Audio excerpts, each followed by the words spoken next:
નમસ્કાર. ગામડાનું સૌંદર્ય માણ્યું છે કોઈ દિવસ? જેણે પણ માણ્યું છે એને પોતે પોતાના ગામમાં વિતાવેલ બાળપણ જરૂર યાદ આવતું હશે. તે જીવન જીવવામાં જ કંઈક અલગ મજા હતી. ગામનું ભાગોળ, ખેતર, પાદર અને ત્યાં સાથે રમતા મિત્રો સાથે આપણી ખાસ યાદો પણ જોડાયેલી હોય છે. આજે પણ પોતાના ગામ જઈએ ને ઘણી યાદો તાજા થાય કે અહીં હું ને મારો મિત્ર રમતા, ખેતરમાં ફરતા, ઝાડ પર ચડતા, આવા ઘણા પ્રસંગો સાંભળે છે. તો ચાલો આજે જરા એ પળને ફરી યાદ કરી માણી લઈએ.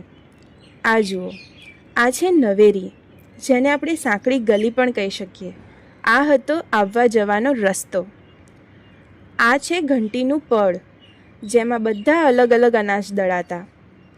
આ છે પીઢિયા, તે લાકડાના બનેલા હોય છે અને ખૂબ જ ઠંડક આપે છે. આ છે મેળાની બારીઓ અને આ છે લીપણ કરેલું ઘર. લીપણ તે છાણિયા ખાતર અને માટીથી બનેલ હોય છે અને ઘરમાં ખૂબ જ ઠંડક આપે છે તથા તેનાથી સકારાત્મક ઉર્જા આવે છે. આ છે અનાજ ભરવાની કોઠીઓ, જેમાં લોકો અનાજ ભરી રાખતા. અને આ છે ચૂલો.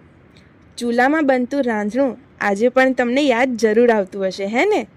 તેનો મીઠો સ્વાદ કંઈક અલગ જ અનુભૂતિ કરાવે છે. આ છે ગોખલું, જેને આપણે ગોખ પણ કહી શકીએ, જ્યાં લોકો ફાનસ કે દીવા કરતા. અને આ છે ખાણીયું, જેમાં બધા મસાલા સાંબેલા વડે ખંડાતા. આવી તો ઘણી યાદો આપણે ભેગી કરી હશે અને આજે ક્યારેક એ દિવસો, એ વસ્તુઓ અને એ ગામ આપણને સાંભળતું જ હશે.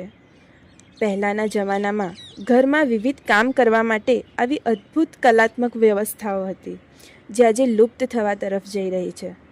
આ વ્યવસ્થાઓ આપણી સંસ્કૃતિ હતી, જે આપણા મન અને શરીરને એક પ્રકારનો આનંદ આપતી હતી.